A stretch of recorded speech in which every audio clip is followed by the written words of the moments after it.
I believe in unconditional love, like 100%. Like if you want to create like a human being that has the right tools, you know, and you know, you did that job properly, it has to be unconditional. All right. So in today's episode, we went through masculinity with Theo. We went into things like modern day masculinity, also the feminism movement. We also talked about Andrew Tate for a bit and how that all integrates. Also talked about healthy male role models and had some practical tips that you can apply straight away. Check it out. All right. So all things modern masculinity. Theo, what's your thoughts on it? Ooh, modern masculinity. In order to go there, I would love to start first with actually describing what has happened, you know, like even the last like 100, 150 years and all that stuff, where we actually started like, you know, losing a bit our way in general, because, you know, men used to be, you know, in the farm working with the land, you know, doing all these, you know, physical activities and being connected like in general, and being also at the house in the family unit, you know, like being the protector and the provider and all the stuff. But then all of a sudden with the Industrial Revolution, you know, men got out of the house. Women have been left alone at the house to look after the kids.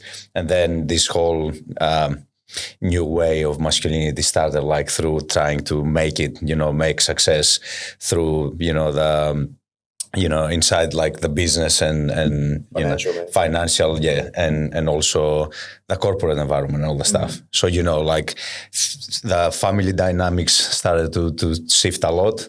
And then, you know, like progressively, like through the decades, like a lot of things has shifted, and, you know, I feel we lost our way in general, you know, so. When do you feel like it's really turned considerably? In terms of, it's been a lot more obvious that there's been a... Yeah. Especially after the Second World War, also the stuff, because obviously, like with that traumatic experiences there, and you know that getting imprinted inside our DNA in general, like in the collective, you know, obviously created a lot of problems. But then, you know, you had the feminist movement coming up, you know, and I feel in general like men started to getting attacked in every possible way, you know, from the powers, you know, that they are on top. So a lot of guys as well, they're not really.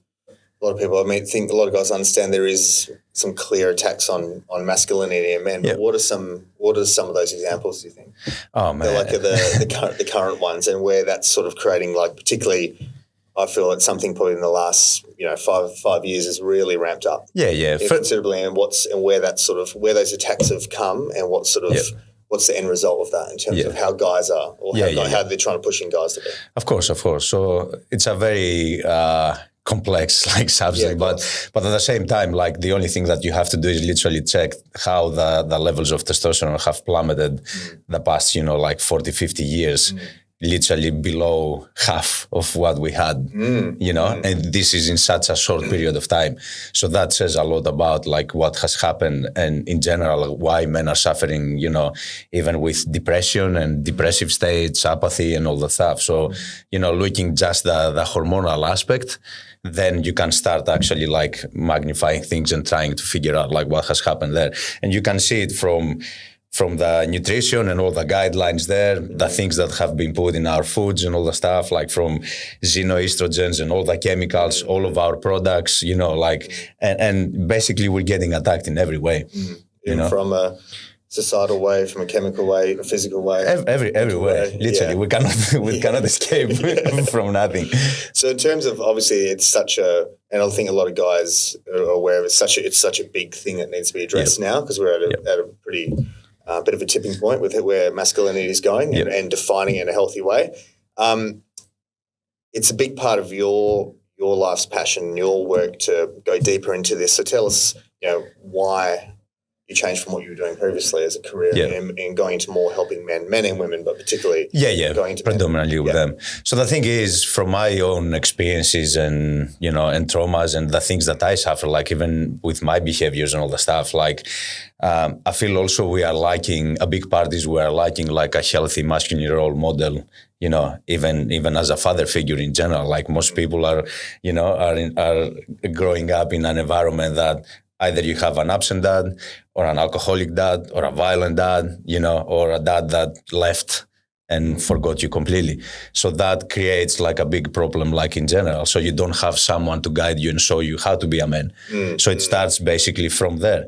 And then there is the authoritarian, like, behavior, like in general, that we have like got through the decades and all the stuff. And men do not understand also, like the ones that they are basically like supporting the kids in general, they don't understand how to properly support them and guide them because they never received that support. So it's basically a cycle that goes from generation to generation, and it needs to stop. And do you think with the authoritarian state, there's obviously some positives and some negatives? Yeah. The negatives are that you're not basically, in order to receive love, you have to accept whatever has been pushed into you, basically, and all that stuff, just to receive that love.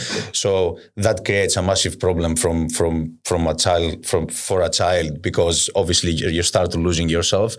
You never connect really like with who you are and to express what that is, because your reality gets denied consistently. And all of a sudden, like as you're growing up, you develop that basically identity that it's not even yours, because all you could try and do is basically to accept, and do whatever was good for the parents. Of course, and then that's the thing as well. Like everyone does the best they can as parents. It's generational. 100%.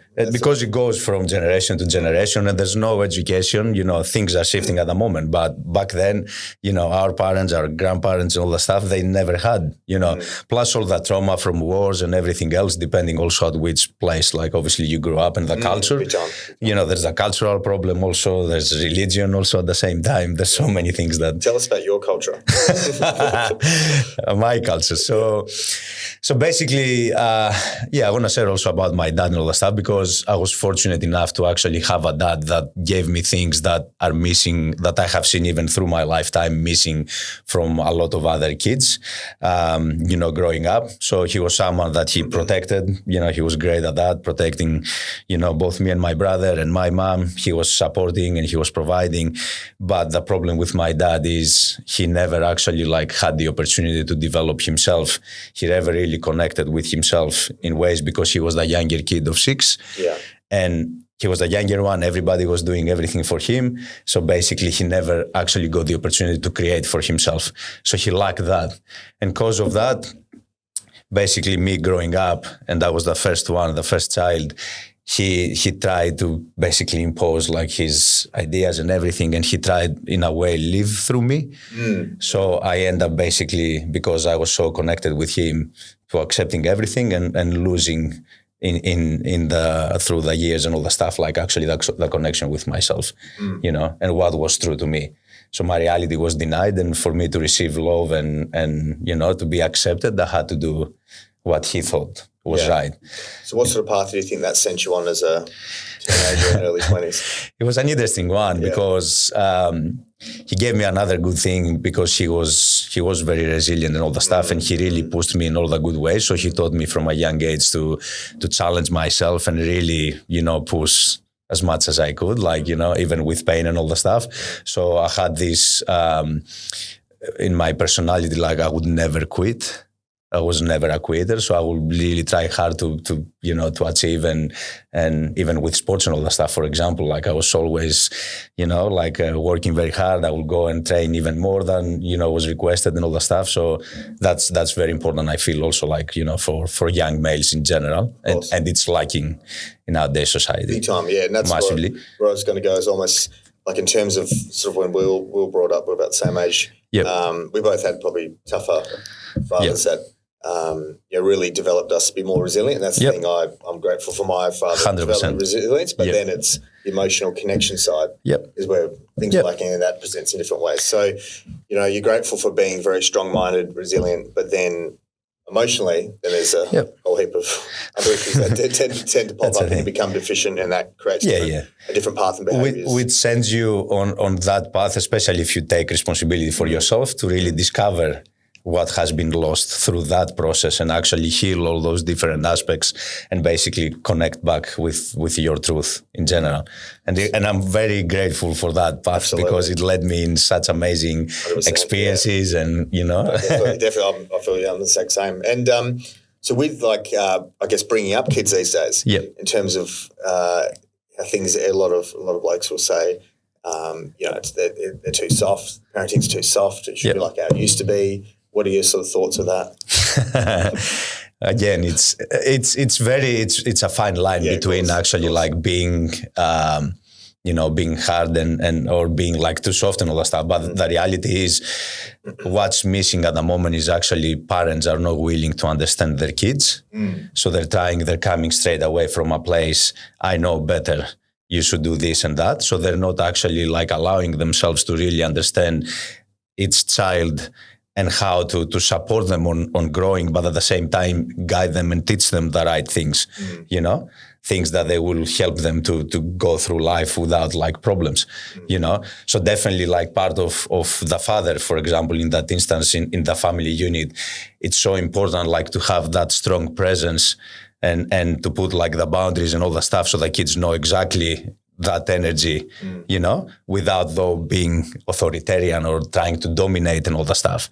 And this is a big part that I feel that is missing, especially like from the masculine, like that presence. And strength. And what do you feel like the dynamic is when you have a very emasculated father figure and a very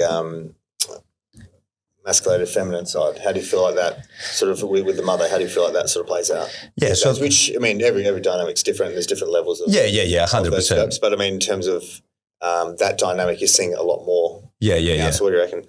Yeah, that's a big problem, especially like because both men and women have lost their ways, like and the dynamics has shifted a lot, and there is a lot of confusion in general out there. So now women, for example, compensate with becoming very masculine because men have becoming like, either like hyper masculine or very soft or, they don't understand like what healthy masculine expression is. Sure.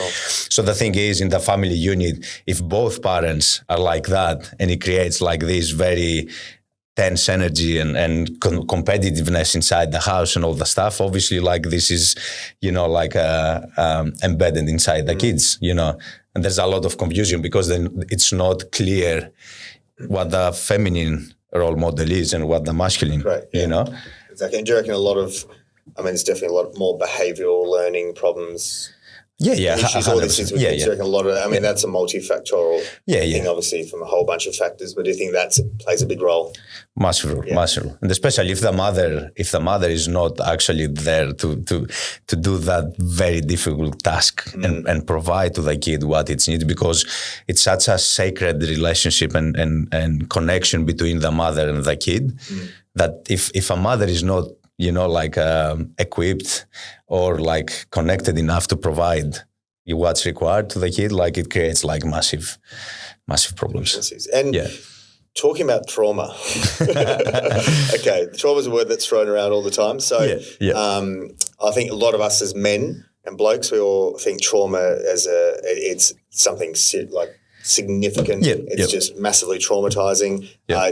Something's got to be crazy and almost on the violent sort of things or in that sort of space to be able to be considered trauma in terms of things that could affect you as an adult. So in terms of how would you sort of define trauma in terms of particularly as a child and the child's perception of it and how that governs an adult as you get older? So the thing is, there's so many different types of trauma, for example, because the first trauma that we ever experience is actually the trauma through birth. It's such a traumatic experience, but nobody actually talks about it.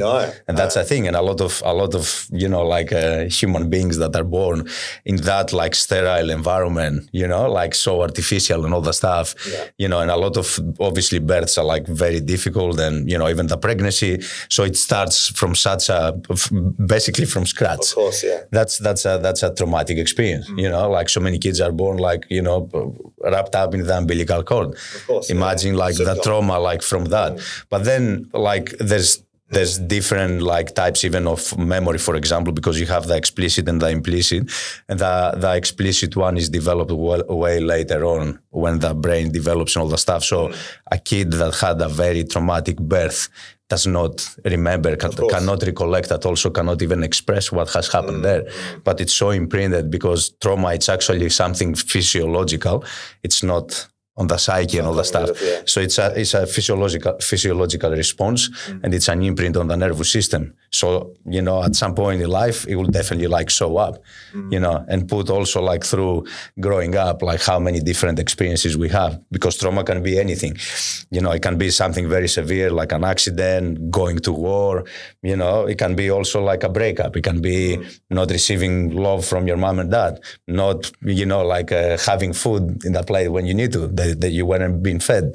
There's so many different things, Yeah, and even as a child, as you're going into, it can be those things that you look at it, and especially parents look at it and they go, fuck, I did everything I can. You didn't have a traumatic upbringing. And what the fuck are you talking about trauma for? I did everything for you. But it's the child's perception. Like, the 3-year-old, it's the what 4-year-old, happens the inside. 2-year-old, perception of it. It's not looking at it through it cognitively, through like an adult's eyes, and then us breaking it down. Because things, and so much of it, as you said, all of personality will develop from 2 to 4 years old. Who the fuck can remember that? 2 to 4, and then that governs so many behaviours. And even as a 50-year-old man or 60-year-old woman, like they'll hold on to, if people haven't done that work, they'll just hold on to 100%. that shit, and it will just cause all sorts of mayhem and come out in a variety of different ways.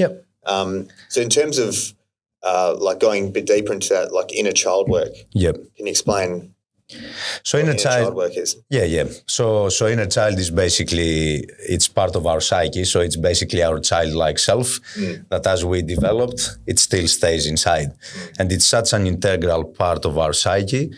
But, like for decades, like nobody really was talking about it and all the stuff. But as soon as you start to do like your healing work and you start going deep, it's probably one of the most important parts of that process, because a lot of people are completely disconnected from their inner child, and especially if you have a very wounded inner child. So you went through childhood, especially from 0 to 7, if you went through like abuse, for example, like sexual trauma or really intense stuff. So imagine that inner child, what wounds it carries inside. So that process of really reconnecting with that and providing to your inner child the safety, the support, the love that it needs, so you can actually integrate it back on yourself, so you can actually receive that part back and then actually do the reparenting process, which is very important if you actually have like a lot of wounds.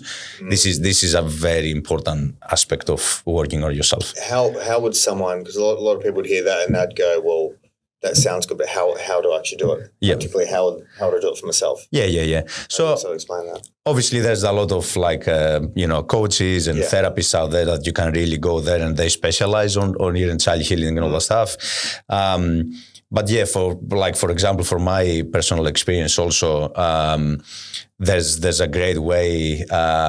There's a therapist, I think she was from the 1970s, but she developed like a specific type of therapy like for inner child through the 90s, which basically it's all about like actually using, paper and pen and all the stuff, and with one hand representing, with your left hand actually representing the inner child, and then with the right hand you're representing the parent, and you're to actually communicate between the left and right brain hemispheres, and then you're starting to do that process and communicating. You can do it through, through breath work specifically and guided meditations to connect with your inner child. There's so many different processes that you can do. For myself also, probably the best ever experience that I had with my inner child, and it was the first time that I became actually aware of it. It was probably 4.5 years ago when I had my first ever plant medicine experience. And it really took me there just before I came back into my body. And it really showed me in such a profound way through the visions of what has happened to me, because I could never understand it, especially when I shared later about my story. I had some very intense experiences, and it actually helped me to reconnect back with that and understand also what happened So I almost connected with that back. I think it was, after probably 20 years of being crazy. Disconnected, and that played a lot, like a big part in my life. Like I was so rigid, I couldn't have fun. I was always like too serious. It was it was almost missing like such an important part of my psyche, You feel incomplete basically. Yeah. And do you feel like as well, like if you didn't have access to plant medicine, you wouldn't have had that experience? Or would have been hard to get that depth of experience? 100%. So for me, it helped me. It was so profound that then after that, I actually knew what I was looking for. For me, it happened that way. Obviously, things have progressed now, and things are like even about inner child, like more and more people are talking about it, and there's a lot of education happening out there. There's a lot of people like even on social media promoting like the right stuff. So but back then, like I had no idea, awareness at all of that. Exactly right, and that's I guess the empathy we've got to have that this is only getting more recently. More mainstream in a way. It's not even mainstream yet, but like our parents had no access to this this stuff. 100%. So, they had no idea. So I guess part of the empathy we've got to develop is that like they did the best they can, and 100%. They, obviously there's things that they could have done better, that sort of stuff as well. But they didn't have. A lot of people just don't have the tools. And a lot of the purpose of this is to give people the tools and open their eyes to options. That's why I believe nowadays there is no excuses. No. There's no excuse. Nowadays, you literally have the opportunity to do everything. Yeah. So there's no excuse. All you have to do is literally take responsibility for yourself and make the shift. Yeah. You feel some people not enjoy. That's the wrong. Some people they're too scared of positive change.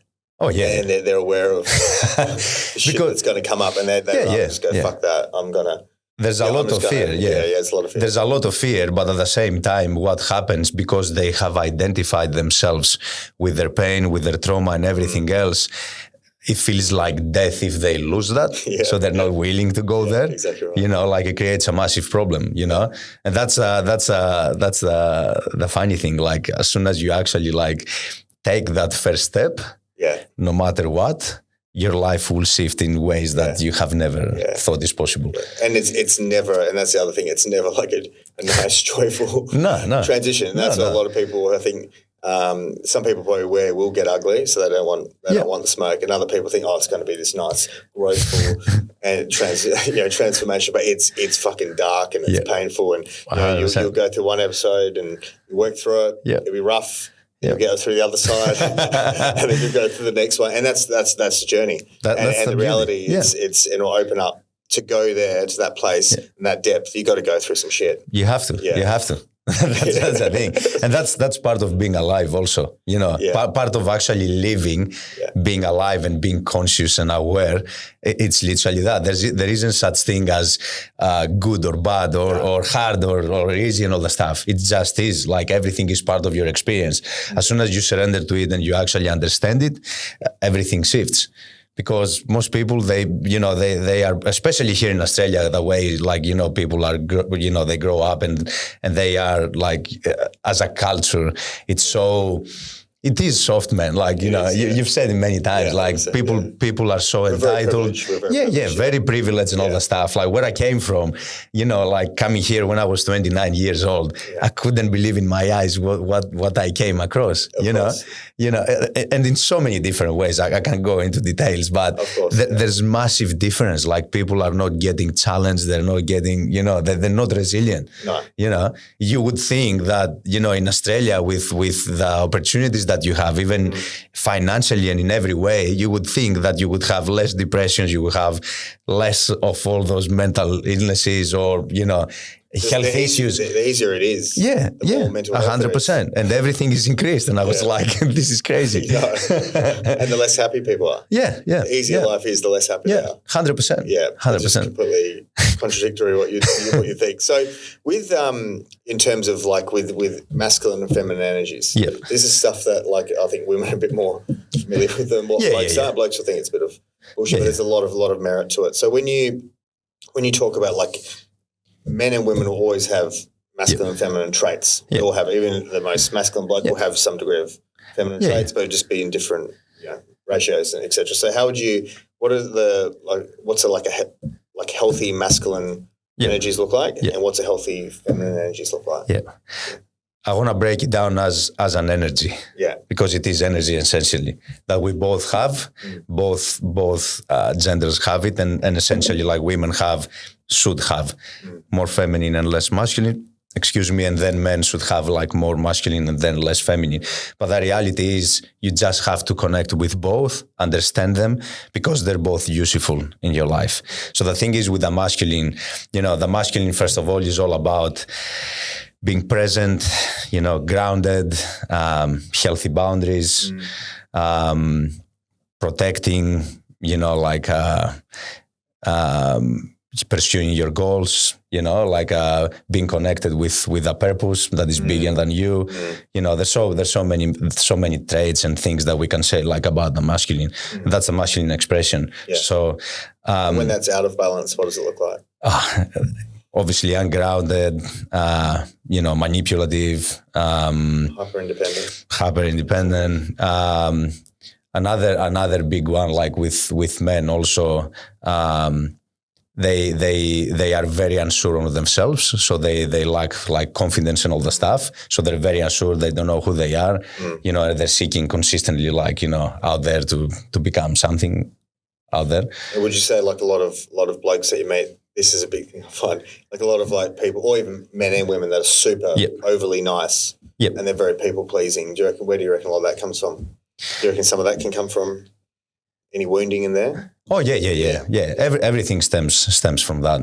It definitely comes from wounds, because the thing is, as kids, we basically like mirror our parents' behaviors and all the stuff, and especially depending, which parent we get more attached and all the stuff, we'll get more of that. So if you have, for example, even as a male, and you have a dad that he's not masculine enough and he people pleases, and you will probably get like that behavior even for yourself, because you think that's the way to go and all the stuff, And even with things like, I guess, like conditional love and unconditional love, do you feel both parents should have equal amounts, like the father and the mother towards a child, or do you think everything should be unconditional love, or there should be elements of conditional love as well? I believe in unconditional love, like 100%. Like if you want to create like a human being that has the right tools, and you did that job properly, it has to be unconditional. It's another thing like what you're actually gonna teach, and what like other things you're gonna give them to equip them like for life. But unconditional love is a must. And a lot of that is equipping people. They go on their path, and you support them. Even if you don't agree with it, it's like, and as a parent, you might think, you do your best, and you might think they're going off the rails. It's like you got to let them be them. 100%. And love them for them. That's the thing. No matter what they choose in terms of career, mates, everything. And that's the thing, like most parents, they're so stressed just to basically like, make money to support the family and all the stuff, that they're not present at the house like with the kids, and then they cannot provide, what the kid requires and all the stuff. And then, see, especially with specific cultures, that they basically like push their kids towards certain occupations and all the stuff. You have to be a doctor, you have to be a lawyer, or this or that. The pressure that they put into the kids, and what it creates, like, in the psychology, and physiology, the same, like, it's so, it's so damaging that, it's very hard after some point, like, very hard. In terms of an alpha male, what's your perception of what you think an alpha male would be? Man. What do you think? What's your thoughts on that? So for me personally, I don't want to break down things as, like I don't want to categorize and put alpha, beta, or I don't see things like that way. For me, I have come across like through, especially the last 3 years, certain masculine like role models that they came into my life, that they really represented the ideal for me. And that's what if you want to call it an alpha male. Don't even go there. You know what? So, for example, he's like, I guess what you would traditionally, a lot of people, what they would say would be an alpha male in terms of physical, mental, financial, sexual sort of dominance in those areas. So a lot of guys would attribute that to that's what an alpha male. That's what an alpha male is. That's the idea that has passed on into us, from media and all the stuff, But even if you want to break down Andrew Tate, for example, he has developed certain of the masculine like traits, whatever you want to call it, and he is like a man, a healthy expression in some way because he's a free man. That's a big thing. For example, he's successful, he can fight and all the stuff, he can protect, but then at the same time he shows so many wounding, so much wounding and so many boy behaviors that he still hasn't developed to the masculine, and that's the thing. But majority, especially like his audience and all the stuff like that, they are very young because they don't have that role model. That's what they think is the ideal, and whatever he says, like they take it, because there's that thing of pedestalization and the authority and all the stuff, because that's how we have been programmed. And people, they do it all the time. Yeah. That's the thing. So that's what is perceived as ideal. Do you feel that's dangerous? It's dangerous in a lot of ways, Yeah, and he's one of my thing with him is I think he raises a lot of, it's like 80-20. 80% of what he says is a lot of merit to it. The other 20% is the wild shit that gets him in trouble, gets him banned. And obviously he's a marketing branding genius as well. So he's a very intelligent guy and he understands what he needs to do. You can't get that level of notoriety and attention in 6 months without really ruffling some feathers. And 100%. But no, definitely. But it's one of those things, a guy like that where it's, especially someone who hasn't, the younger guys, like teenage boys listen to him because they haven't got enough life experience to take some of the things he says and the other things are tongue in cheek and just flick them to the side. So they can really start to not listen to the core of being independent, being a strong masculine, be a protector, and they might just think, be a womanizer, get a fucking Bugatti. but then there's and then all that behaviour, they'll go more towards all those sort of external aspects like womanizing, making money and thinking they'll take that from him as opposed to some of the extra stuff he does actually represent. That's 100%. Yeah. And that's a thing, like especially in regards to the feminine also and how he perceives the feminine and all the stuff and the way he talks. Like when you see, for example, for me, if you want to say about like alpha males, in a big room full of say successful men and all the stuff, men that they have reached like a level of success. For me, the guy that stands out is the guy that he stays in his presence. He doesn't talk too much. He observes around him, but everybody knows who the fuck he is. Yeah, exactly right. If you are that, you don't have to talk about it. So someone that talks so much and tries to overpower consistently, you can understand like what's behind it and all the stuff. Yeah. It's the real one will know who he is. 100%, man. And he needs to come out every now and then. Everybody knows. And when he comes out, like that's a thing. The energy, and that's the energy that I was talking about. That expression. As soon as he shows up, everything stops. That's it. Definitely. And everybody knows. So in terms of like elaborating on that, like with Andrew Tate stuff, with masculinity, and the big thing is like he's obviously for a lot of women, they'd say he's the epitome of toxic masculinity. So I think that says a lot about where women are. Yeah. So I think like he's obviously come from a place because he's the complete opposite to like what's actually happening. So I think there's almost a couple forms of toxic masculinity. I mean, elements of obviously what he does can be. But then there's the other end, which we talked about. It's more that weak, unsure, submissive sort of male that can't lead, can't protect, can't provide, and that's depends guy's getting shamed, and he's just in his shame, and he's just resorting to no purpose. And just stays at home watching pornography, wasting his life force like consistent vaping. That's it. Down when he runs out of vape. But I mean, and that's where I think a lot. That's the very like another unhealthy. Yep. And I feel that's almost even a more unhealthy expression because they've almost got so much shame. Yep. And they've got no purpose. Like there's almost just and they're just and resorting to all these behaviors in terms of whether it's food, porn. All these escapes, playing video games because they just can't be with themselves. 100%. And that's the thing. Like when you have never been shown actually how to even connect with yourself, even connect with your emotions, because from a young age we literally we are told don't fucking cry, crying is bad. Don't get angry, don't do this, don't do that, like consistently. So you're trying to actually express to your caregivers like what's happening inside of you, because when we are kids, we are completely whole.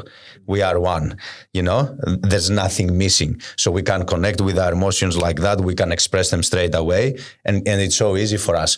But through that process 0 to 7, we are literally learning something completely different. So there's such massive disconnections for majority of the people out there, and especially for men, because obviously women, they are way better like connecting with their emotions. But you're so numb and you cannot literally connect even with basic emotions. You can't express anything. So that you're seeking, because it is such a turmoil inside, all these different behaviors that you said, like to basically escape and cover. It can be drugs, it can be, pornography, it can be like all sorts of destructive behaviors, How do you think some of these behaviors present in women? Because women probably might not, some of these obviously they're still, alcohol is a big one, drugs can be, but that I find obviously the sexual addiction, porn, drugs, alcohol they're heavily male. Video games are heavily male. So what are some of the equivalent numbing behaviors a lot of women do that they might not realize? They might not drink. They might not take drugs. They might not be men. But what are some of those other ones that they often will go, I don't do all that sort of stuff. And it's like, well, you still need to run away from being with yourself. But first of all, women, they will start even competing with men. First of all, another way that they, one of the ways that they do it is actually becoming more masculine. They shift a lot energetically and all the stuff, and they start actually pursuing, becoming career driven and all the stuff. And, and the thing is, addictive behaviors can be all sorts of behaviors. Phone time, even gym. How many women you see nowadays that literally they train sometimes even more than men, And some of the dangerous part is and that's something I've probably had in my life.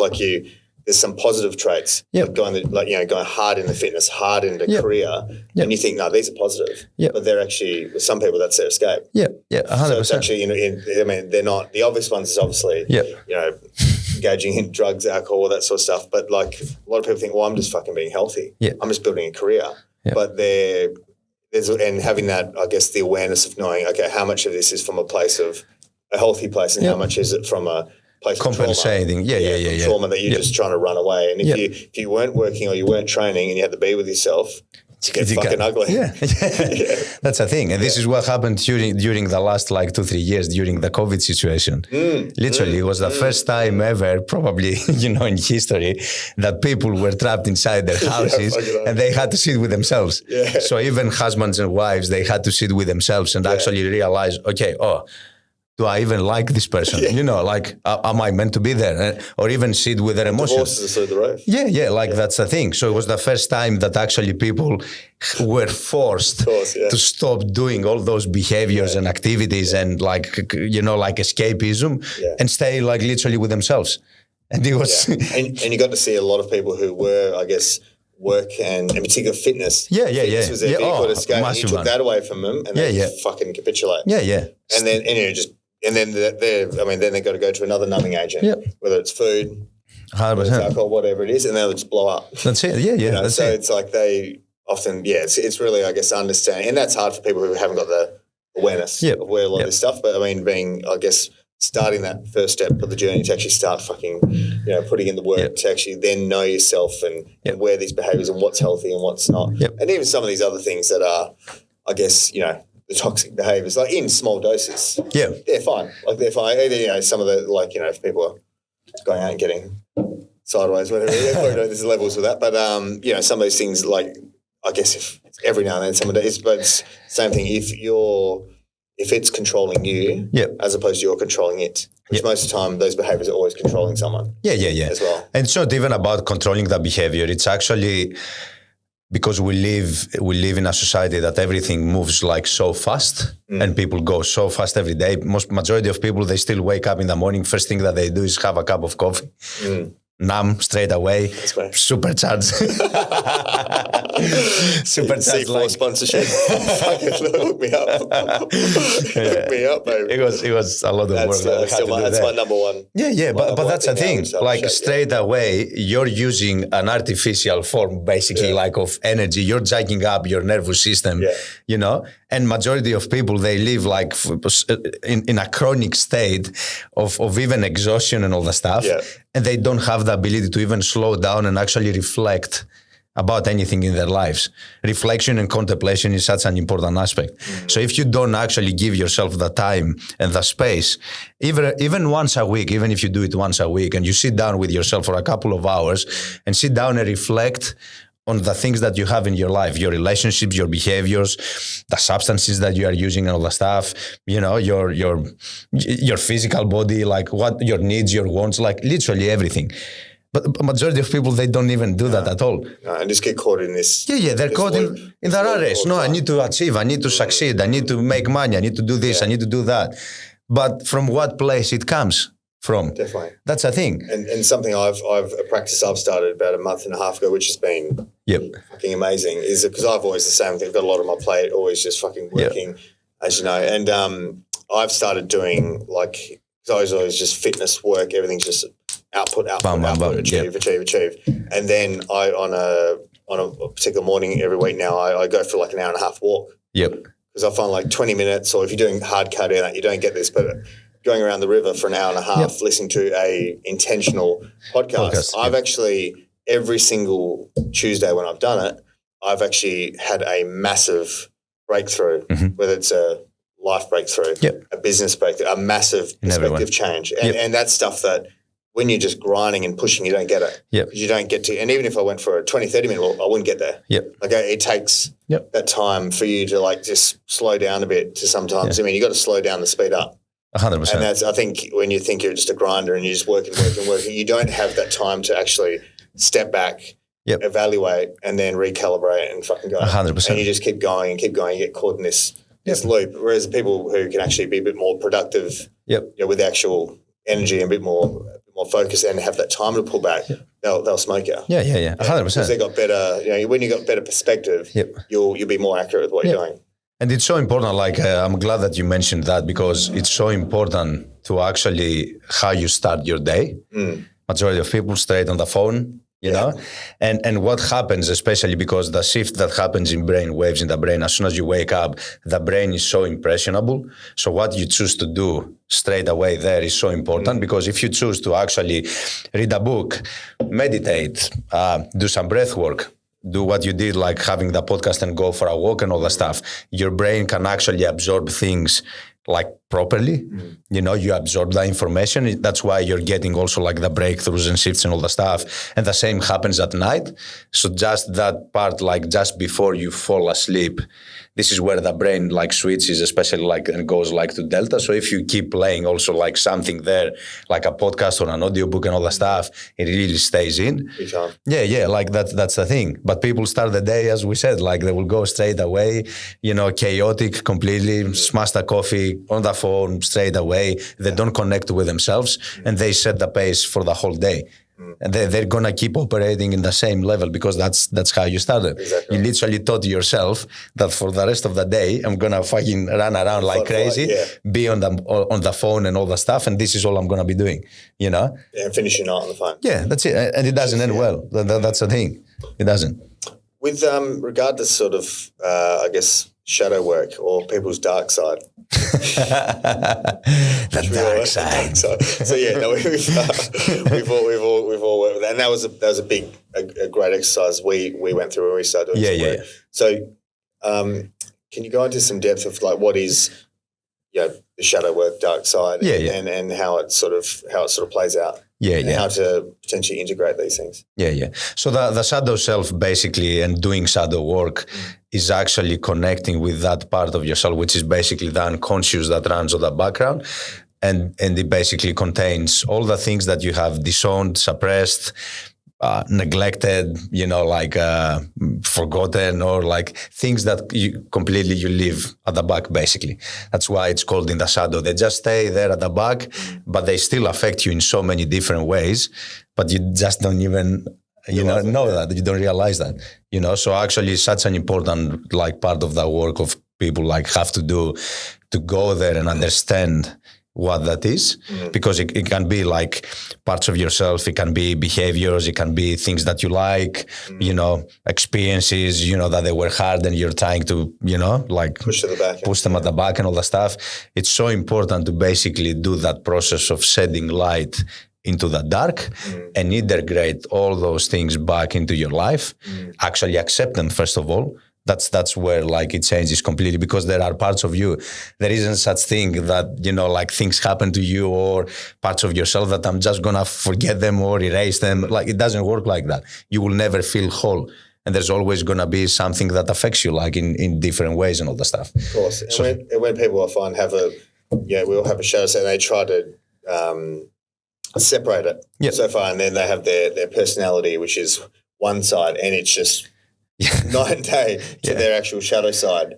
And that's where I find a lot of the crazy behavior and a lot of there's so much inauthenticity in terms of owning that sort of stuff. And even I found with myself being a health practitioner as well, that was something I had difficulty owning in terms of thinking you got to be squeaky clean, got to be this that's squeaky clean, everything's nice, everything, but it's not who you are. And if you've got the sexual side or we all have a lot of shame, we all have a lot of guilt, especially as men. We have all that sort of stuff driven into us, and then that will drive a whole bunch of behaviors. Of course. And the more, I found that you just own who you are. If you go out and you're having fun and you're doing whatever you're doing, just you own who you are. If you have a certain side to you, own it. And the more you try and push that to the side and say that's not you, the more I found with myself, certain behaviors will start coming out more. Because it's, being inauthentic with yourself. And that's one of those things, once there's various ways to integrate, but once I've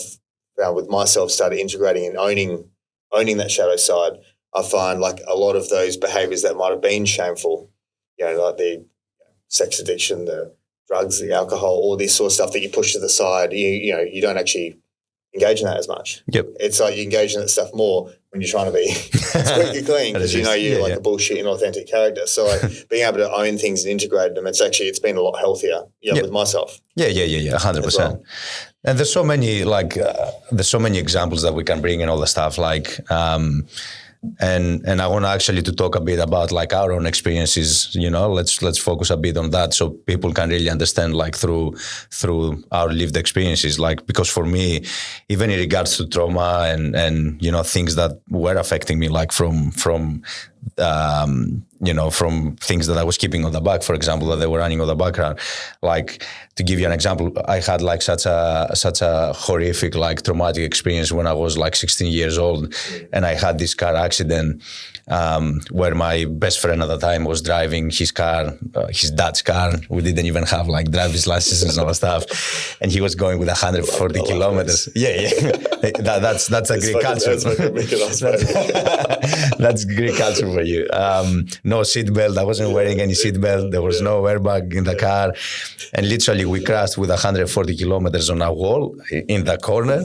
The car almost split in half.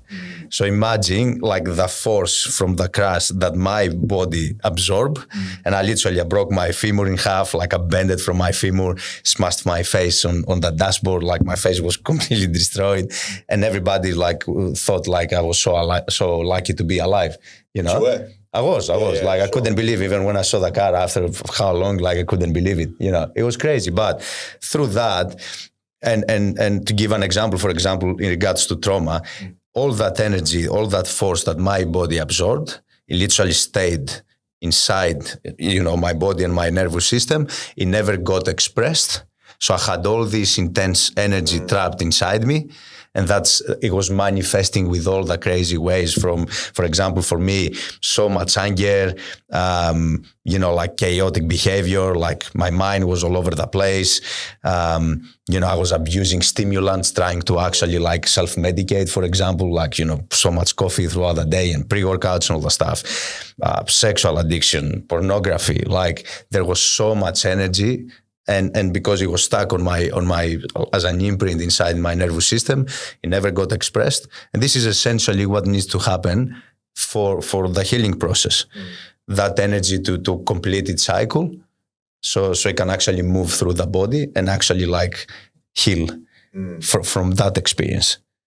So I had that. Then I had 2 years after that. I got involved in a fight where I literally got surrounded by 20 people and I got stabbed and I got hit with every possible thing that can come to your mind.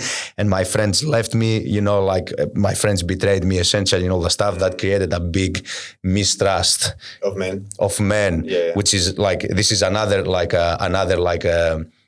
expression of the wounded masculine, for example, like I couldn't trust men, but I couldn't see it for a long time, but that's how it was manifesting from that traumatic experience that I had.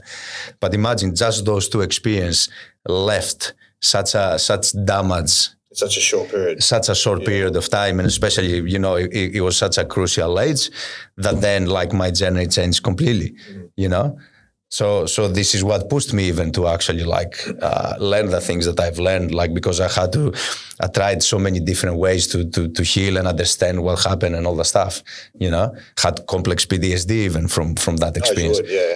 There's so much into it, That's the thing. And that's I guess that was probably the big parts that changed. So what got you on your journey to turn things around? So obviously that was part of the So obviously that initiated the way it felt for me, even from when I had the accident, for example, when I was 16 years old, it almost felt it wasn't me anymore. There was something missing. And I remember even talking with my mother, I think it was probably a year or 2 years ago. And I asked her, through my process, I go, Mom, when actually that happened to me and all that stuff, how was I? What was happening to me and all that stuff? And she literally summarized it in one way. She goes, I was looking at you inside your eyes, but I couldn't see my little boy anymore. Literally, that's what she said with me. I literally broke down straight away because that's exactly how it felt. It felt like it wasn't me. So that pushed me basically to go in all this big journey that led me here to Australia, to go on my hero's journey in a sense, because that's essentially what happened for me. And I tried all these different ways, to basically get myself back. And it's such a beautiful process. That's what I always say to people. People are missing out not committing to that.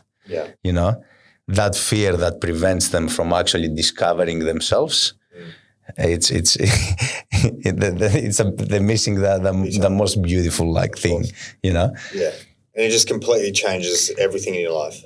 Everything. All your relationships, everything. You as your own internal happiness, your 100%. Your drive, that where you go in terms of your relationship with friends, family, partner, everything. When that shit's not worked on, that's where so much of what I want from the Blokes Lab is to be able to really focus on getting men, providing more, and have people on to really connect with healthy masculinity, and focusing that and gearing that towards around relationships. Finance, physical, 100%. mental health, and all those sort of things. Because you think if guys are getting better and doing the work and getting, I always found before I only started doing this sort of work, not long ago, with yourself as well. So I've always done personal development, business stuff, and always understood psychology. And I've dealt with clients for years, run a business, and been a practitioner for 12 years, and I always thought, I know what the fuck I'm talking about. So I didn't have a fucking clue what I was talking about. With this was with that aspect, but this is such a blind spot.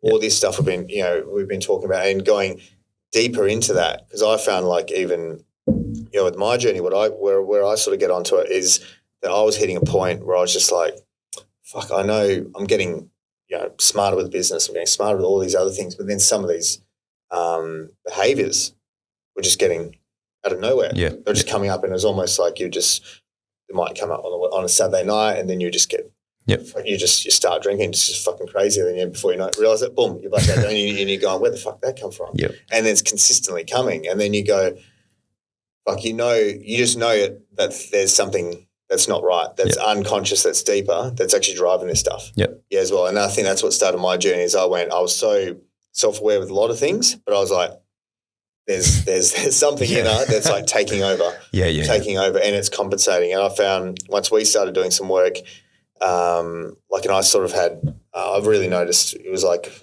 probably 5 years ago and really a few different things. And it was even from my upbringing, like we had a lot of, in my family, like great parents, but we had a lot of, I guess there's suppression around, talking about sex, drugs, alcohol. It wasn't even mentioned. It wasn't even, so there's almost like shame inbuilt subconsciously from my parents. And obviously they're just trying to do the best and hide you from that sort of things. That's what they thought. Keep your innocence. But like it created so much like suppression around that and so much shame and guilt around sex, drugs, alcohol, which end up as you get older, and then they're the other things that ended up coming up. So it's almost and I went to an all-boys school since I was 9. I was hidden from all, parties, all that sort of stuff. I was just an athlete. You missed I missed out. I haven't missed out since, so don't worry, I haven't fucking missed out since. You overcompensated. I was a late bloomer. No, but and that's the thing. And I was always one of the lads, got along with all the guys, great. And then but I was never allowed to go to parties. Was never allowed. So I had nothing to do with women. I was just all like just a lad and one of the boys and that sort of stuff. And it wasn't until I went out to uni later on, and then. I didn't really start getting stuck into it till it was funny, the first night I actually lost my virginity was the first night I took a pill.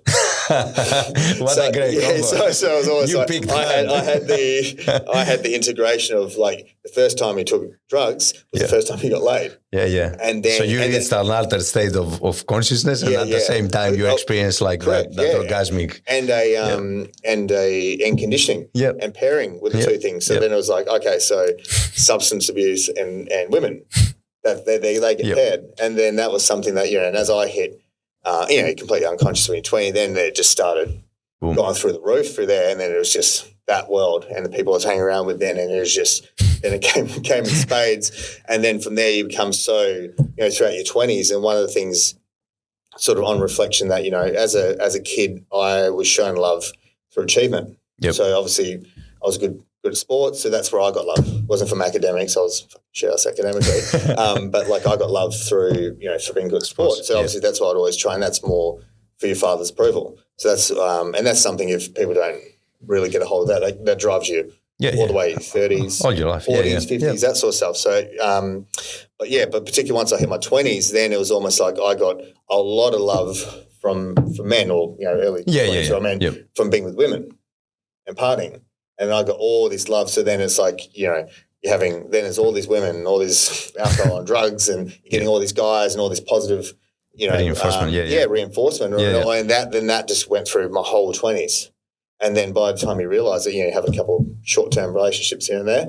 And then you're 30s and you've got so much conditioning, and you're so fucked in that respect. That like your whole view of, sexuality and women, and then you start you objectify, and the sort of people that you hang around are those sort of similar people. Especially when you are praised for those behaviors and all that stuff, it becomes, you became that guy. Of course. And everyone's seeking love, and that was almost like, that was the unconscious behavior that was getting rewarded. So then, and before you realise that, I said you hit your 30s, and then you're wondering why you think women, got this negative view of so many women. But obviously a lot of it's like because you have so much trauma and shame and guilt that, is associated with those acts that you're doing, because it's almost like you engage in sex and alcohol and that to get away from shame and guilt.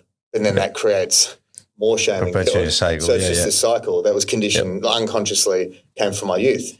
And it's not until when I've had big incidences like, when I went bankrupt 5-6 years ago, when I had to try to go massive scale with a business that I was always doing well, and that went sideways, and it was one of the biggest blessings and gifts I've ever been given. Like, I'm grateful for that, and I've just completely recovered, and everything's the lessons I've learned, even though it was so painful, from that process, was just fast tracked me so much. because I didn't process that period properly, a lot of this behavior got way worse. Yeah. There were so many residues from all that. And it was my whole, like my ability to rebound and be resilient that's one of my main strengths. And people couldn't believe, like, you're like, fuck, you went through that and all that shit, and then you just bang, you're back into it. Yeah. And that was like, what I thought. But the thing is, I didn't take time to actually process things. And then I was like, fuck, why did, exactly right. And I was like, fuck, why is that the level of drinking getting worse? The level of, sexual addiction getting worse, all these things. And it got to a level where it wasn't just that fun party. It was like, it was all problematic. You're getting consumed. Yeah, you're getting consumed with it. And then, then I eventually got to a level where, then we, there's something going on, then you don't always execute on it. And that's the thing. And often a lot of guys that now I empathise are exactly the same. They're out there making money. They're objectifying women. That's all that beating their chest, that sort of behaviour that, that's what I was, got reinforced with in my 20s. And you see it now and you see where it comes from. Yeah. And fuck, there's some, a lot of shame in there. There's some deep shit on there that those guys, that they're numbing themselves to, and they don't know they're numbing themselves. They just think they're kicking ass. Yeah, but they'll have their moments as well where they're like, they're deep moments. Everyone has their fucking moment, and then they'll just realise, whether it's feeling low or think, what the fuck am I doing? Or they'll really look inward, or it might be, and then they just go back onto that train again. So it's like, I guess it's about. Sometimes they can't even do that. There's so much pain inside that a lot of men are taking their own lives. Yeah. It can lead even to that. And your example that you brought is perfect, because essentially, like, if you don't deal with your stuff, it will lead you. It can be a bankruptcy, it can be another massive shock and all that stuff. But essentially, how many men out there, like, they're crashing it, for example, in one area of their lives, but everything falls apart. Absolutely. And that's why they become so good at it, because they're so tunnel vision. And they're trying to escape from the pain inside. Of course, that's their driver. So you're going to succeed, but eventually it's all going to fall apart. It will catch up on you, and that's a big problem. And you look at really, like, I mean, honestly, and that's like a big drive and passion why I want to do this, podcasts and projects, because you go between. I mean, how many guys do you know out there that are killing it career-wise, and they're passionate and doing amazingly well, kicking ass financially? Okay, there's people doing it, and then they're actually in good shape. Their health's good, physical health, mental health. Okay, cool. You might get some of them, they're crushing it financially, physical health's good, and then it's like relationships is a fucking shit show. Whether it's their family, their kids, their partner, everything. And they'll be like, fucking, Mrs. doesn't understand. They're fucking, this, that, that, because they haven't done that work. And then you get the guys, the great dad, who's the loving father, husband, caring sort of guy, but then he's got all these issues that financially gets held back. 100%. You know what I mean? And he's got all those sort of issues, and his partner's probably thinking, God, I've got this amazing guy. If only he just believed in himself and did this and that and that, then he would become this guy. So that's where, like, it's just, you don't meet anyone who's just a tick in every box. Yeah. And it's so hard being a man, bro. It is. And balance is bullshit. But I think to be just, I mean, one thing is that if you're an athlete and you're world champion, you go all in. Okay, that's different. But in life, like everyone else's life, you need, as you said, harmony. Harmony. It's not about balance. It's about harmony. Literally. And that's transitional. 100%. In your 20s will be different, 30s will be different. As you have kids, will be different. But I know everyone essentially wants to be successful career-wise, 100%. Have great mates, great health, great kids if they want to have kids, partner if they want to have partner, if they don't. It's all good. But what's the most important thing you believe in life for a man? Like in general, like for people, like the most important thing, like that, especially as you grow old, what do you think that is? I would say as a man, it'd be the peace of respect. Self-respect and actually receiving respect. Like respect, but also as you get older, peace.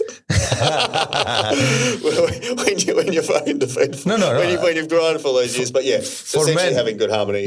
For men are very important, especially like respect is a massive one. But the reality is for all of us in general as humans, relationships are the most important thing that we have in life. You can succeed all you want, but if you on the last parts of your journey, you are alone. You're not gonna. and I had literally speaking of that, even like a couple of weeks ago, one of my best mates, he's very young and he just had a heart attack. Yep. So he was, went in the hospital. I was on that retreat when I found out, and then I ended up coming and seeing him, and they thought he had a blood clot, and he's only 50, so he's quite young. His partner's she's about 5-6 months pregnant, and then they were trying for 4 years to get pregnant. So she's still, and he almost lost his life there, and then basically he looked like he was going to be okay, and then a week later he collapsed and he died for 10 minutes, and then they resuscitated him. That was last week. And then I saw him on. Earlier this week, and things didn't look great, and you just really, like, for me, being there and seeing the relationship between him and his wife, you know what I mean, and you get to see, and you do, like, I'm one of those guys. You do get caught up in your career and things, fitness and all these things you're doing, and but time does go by pretty quickly. But I really got to see how important it is, like when you're in that vulnerable state. And you're fucked. I mean, he had this at 50. Hopefully, I mean, he recovers and he's all right. But you got to really hit home with me, like the importance of having someone that's there who really cares for you and look after you. Because the thing is, you'll get to a level where your parents are dead. You got your parents when they're around, but once they're dead, your mates are your mates, but your mates aren't going to be there for you holding your hand and looking after you, and then being there when you're in hospital for a month straight. Like they're not going to be there. They're going to pop in, pop out, but they've got their own lives, their own families. And the thing is, in the end, it's like if you each to their own. But I mean, and I personally do want family, kids with time. But it just really hit that. Like if you hit that age where you're older and all you have is mates. Yeah. Like you have great aspects of mates, but you're missing so much more. Without partner or kids as well. Because I mean, when you're fucking 75.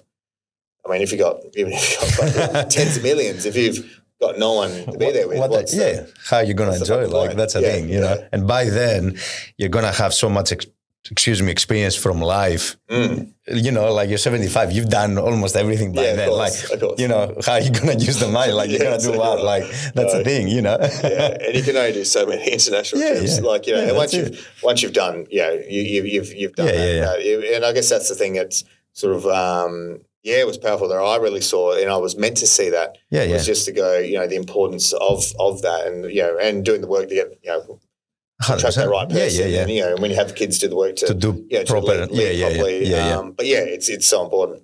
100%. Yeah, I believe that. What are some things you reckon guys can do? Because this is something I struggled with as well. Like before we met, and what's like people can hear all this stuff. It makes a lot of sense. Like, what's some practical things guys can do straight away to start to help? Because a lot of guys might go, I know I'm a bit fucked, or there's some things going on, and they listen to this and they go, well, I don't even know where the fuck to start. Like, First thing that the two most important things in the beginning are this. First one, take a good look of yourself in the mirror, like really good look with no bullshit, and actually see exactly what you see, accept it, and take responsibility to make a change, because you know what's happening. You're just trying not to listen or see things. So first of all, do that. And then the second part is ask for help. Because for us men, we have the lone wolf like syndrome and all that stuff, and we just go in our fucking cave, isolate ourselves until things get like completely like, out of whack, and we can't even, like breathe in some sense. And that's how men actually like reach to the point of suicide and all that stuff. Because they don't open up, they don't speak up for what's happening, It's so important, like literally asking for support. And, especially from our cultures and all the stuff where we come from, like it's embedded in us to not ask for support. Yeah, it's almost seen as weakness. Yeah, it's seen as weakness. It's seen as like, a lot of times they will tell you like you've been a pussy or this or that. Like, which, to be honest, it's more the other way. Yeah, 100%. Because it takes some balls to 100%. Start to be vulnerable and open up. It takes a lot of courage to actually like be vulnerable and accept and like take that responsibility. Like, and most guys don't realize like they think, "Fuck, I'm going to get ripped." If I do this. The boys will rip me. In the right environment. These days, guys, man, like reasonable guys they'll be pretty respectful of it. Yeah, 100%, man. 100%. And the backlash is not going to be as bad as what they think. No. Yeah. Because that's the thing. You see men, for example, like they will go and talk with their friends every week. They will talk about everything and all the stuff. Sometimes even probably more than they should. But they do it. It's something that they do consistently. For us men, that doesn't happen. No, correct. That doesn't happen. Yeah. And evolutionary, if you actually see it, like from an evolution standpoint, when we were in the tribal setting, what we used to do, we were literally sitting every night around the fire, every single night around the fire, and literally discussing about everything that the tribe had to do, like our problems. And that's how we solved problems back then. Share our stories, because that's how we learn also, like through stories. But that got lost through the centuries and all the stuff. There's no such thing anymore. Until you are, like addicted to alcohol and you go to a group like to deal with, but that's the thing. Yeah. But that's the thing. Yeah, it's got just different energies. Places. And I think it's so important for guys. As you said, like women do a great job of connecting with their friends. Yeah, 100%. They're amazing. Yeah. They're connecting with friends. Guys are fucking hopeless. Yeah. Especially my mates. Yeah. But because like they're all busy doing their thing. Mates. Yeah, sorry about that. It's a fucking stitch you up. But it's one of those things that and they get caught. A lot of them got great careers, starting to have families, and they get caught in career mode, dad mode, husband mode, and they barely even get a little bit of time to do some health and fitness stuff. And that's it. And then they completely neglect their actual real male support network, and they're almost their only males they interact with is sometimes their partners, friends, husbands, and things like that. So I think it's such an important thing to be able to have groups of men that you see regularly and you feel safe and trust. It's so important, because men, even when they communicate with their friends and all the stuff, they don't actually go in depth of what's happening. No. They keep it very superficial, so they're not actually true with themselves. No, yeah. And if you keep hiding, especially with the people that you have chosen to have around you, that they are essentially your support group, if you don't open up to them, that's a thing. So you're hiding from your partner. Most men actually do that also. They don't feel safe to actually share there. Then you don't do that with your friends. You don't do that with your family. It's just all, everything just gets... And then you don't even know how to communicate with yourself. You don't know how to process your emotions and all the stuff. So you keep shoving everything down, suppressing everything. Get the vape out. Yeah, get the vape out to solve the problem. And then that's it. It gets so unbearable that it blows up, and it can lead even to losing your own life. Big time. Yeah, where the only thing that you have to do is literally just speak out, and say, okay, this is what I'm going through, Be honest. Honesty is a big thing. For men. And if you don't have and that's the thing, as you start growing, a lot of the guys that you used to hang around with, you find it hard to connect with them. As well. You connect deep with other people. 100%. So I think you need to be around a group that is supportive of that. And often guys will keep it superficial. But when you're the one that you go a bit deeper, then opens up the next guy. Then you give permission to everybody else to do that, 100%. And I found that's something since I did work and go a bit deeper. And not everyone wants to go there. Some guys want to keep it superficial. A lot of guys do want to go deeper, and the amount of depth that you have with them goes beyond. But that's how you build relationships, man. That's the thing. Course, of course. In terms of with coaches, things like that, because there's a lot of time, whether it's business coaches, life coaches, spiritual coaches, because you'd say, how'd you define yourself? You're a not a man, because you work with men and women. I don't like to put labels on myself, and I'm actually still trying to define, how I'm gonna call myself. But for me, I'm a coach that basically a coach or a guy, whatever you wanna call it, that support men in basically connecting with the deeper parts of themselves. Taking themselves outside of the mind, connecting them with their heart, so they can actually connect with those deeper truths and everything, and teach them how to learn to communicate with themselves, connect with their emotions. I do a lot of sexuality work. I teach men how to connect with their sexuality, which I feel is something very important, and we can talk about if you want to. There's the healing component also. For me, because of my background, like I started like 15 years ago as a physiotherapist, also in massage therapy. So then through the years and through my own evolution and, you know, like trying to heal myself, I explored like so many different areas.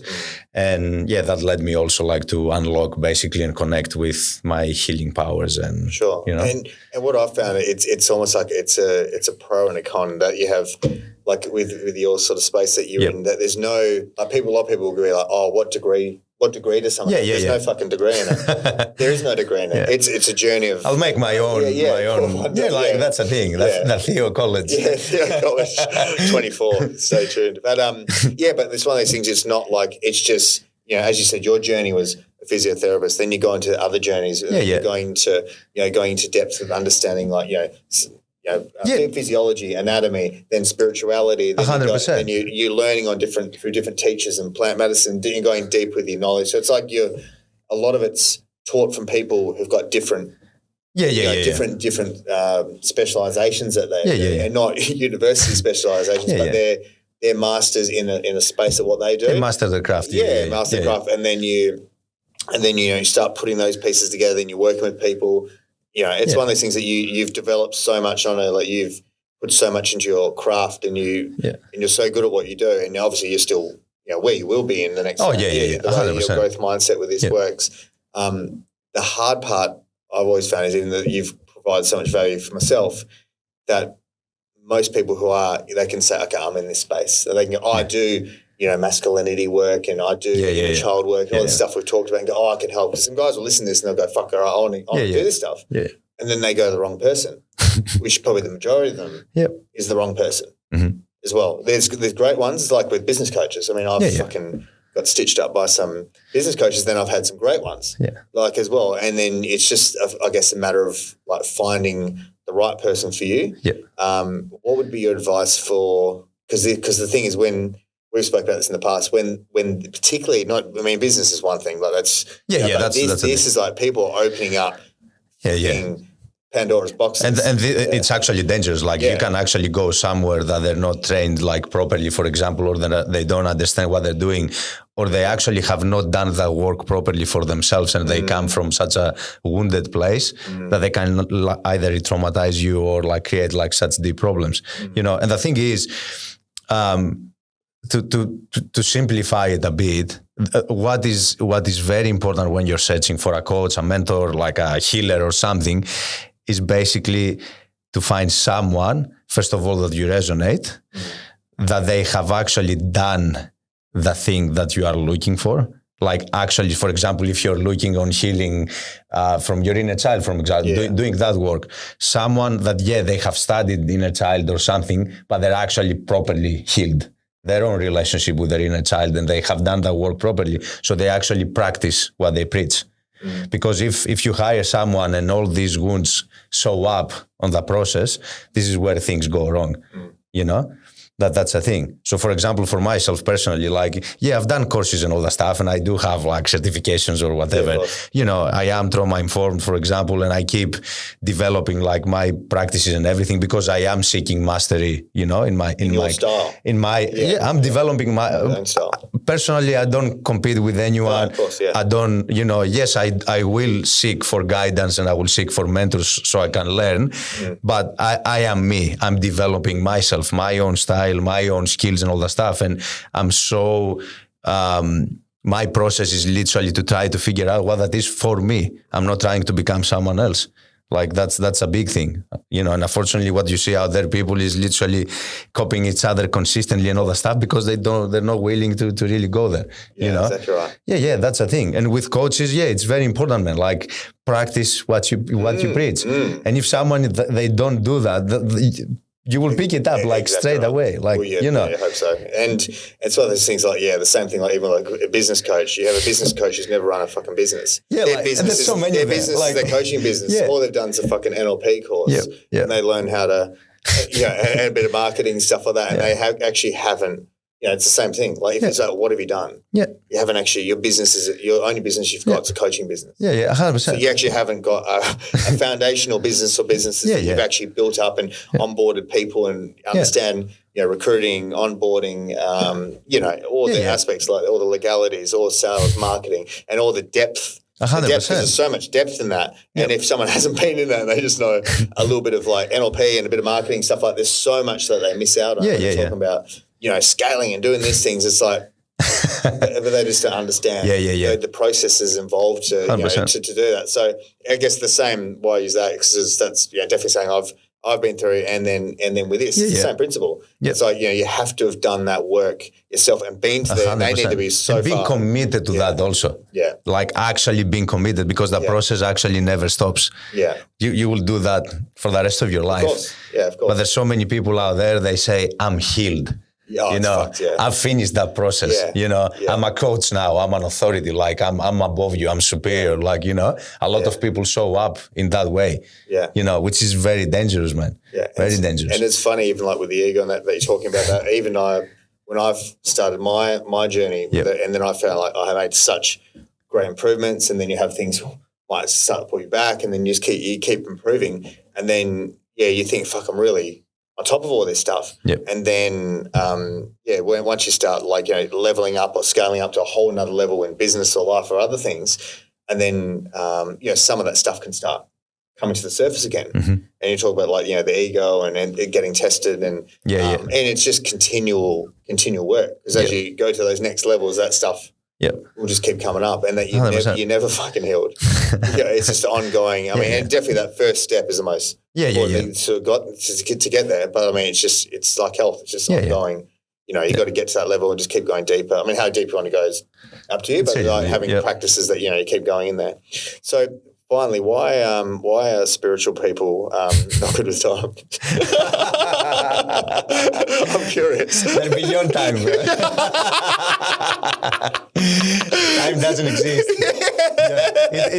So spiritual time's a real thing. They operate in their own time, like that's because the reality is, bro. Like the time is just a contrast, like it's a construct. That's the thing. Funny, but the reality is when you actually like start, especially like doing a lot of spiritual work, whichever way, like it can be through medicines, it can be through like doing certain like practices or stuff like that, meditation. Like, because you reach like those states of consciousness and all that stuff where you have stillness, like complete presence, and there's no time there and all that stuff, So they take it as a literal thing. It's like a recommendation. You don't have to do it. When I'm fucking ready, I'll do it. It's like I said, fucking meet me. They cannot go back to being a human. Like that's the thing. Of course, And this is a trap also with spirituality, for example, because you brought it up. Like there's a lot of especially because we talk about men. There's a lot of men that they enter into that arena in a sense, with spirituality, and they start developing themselves like spiritually. Especially there's a lot of men that they are, from that background, like weak, soft, they're not confident at all. They have a lot of insecurities and all that stuff. And all of a sudden they find this new sense of self. So their ego identity creates a new one, because they find spirituality. So they start like literally to use it as that way of feeling important, of being someone, and they get lost into that process, Of course, And personally, like the spiritual ego is even worse than the, It's dangerous. Like that's the thing, because a lot of people can get hurt like through that. Like that's the thing, it can create a lot of problems, And ego in general is a whole other thing, breaking it down. And actually that's part of the process that all of us, we have to do, actually understanding what the ego is, that egoic identity that gets created basically like from as soon as we are 7, onwards, because it's basically the identity that we use to interact with the external environment. And we definitely need that. But if you identify yourself with that and you start identifying with certain things, this is where you start to get lost. And the process of actually like even healing and understanding, even doing work on your psyche is part of that. Understanding your egoic identity and start actually connecting with the deeper, with the capital self, with the capital S self that even Carl Jung actually like was mentioning about, you know, from his teachings. We went through a lot today, so I appreciate the depth that you went into as well, and the effect you've helped me with, and hopefully a lot of men can get some inspiration from this and some more understand things a bit deeper and make some positive change. So, is there anything you'd like to sort of finish up on? Let's finish up because you asked me about like some things that men can do. For sure. Let's talk about like certain like practices and all that stuff because obviously we said like taking responsibility and doing that. So for me, I feel it's very important first of all to actually like start connecting with yourself like through practices, even if it's journaling, meditation, or breath work and all the stuff. You can start like sign yourself up, like for example, in a community-based, gym, or try something new, like in general, like a different like community. And especially like with journaling, I feel is very important. Actually taking a piece of paper and a pen and start communicating with yourself in that way and asking simple questions, for example, like, how do I feel? What do I hear inside my mind? Like what is happening there? Start reflecting on your life. Okay, I have these people around me. Are they good to me and all that stuff? Are they aligned to my values? What my values are? There's so many things that we can do, but starting like at least to try and committing to spending some time every single day with yourself, with either of those ways is very, very important because you do slow down, you do become present, and you do start that communication, like, which never happens, Okay, well, that's us wrapped up for this episode. So, awesome stuff. Thanks for coming as well. I appreciate it. Thank you so much for allowing me to be your first guest. Rather, I really appreciate you. You start at the top and you just go down from there. So, we'll definitely we'll got our next one lined up pretty soon. So people keep on board. We'll have yourself on a fair few of the podcasts as a co-host as well as part of the Blokes Lab. Thank you. Can't wait.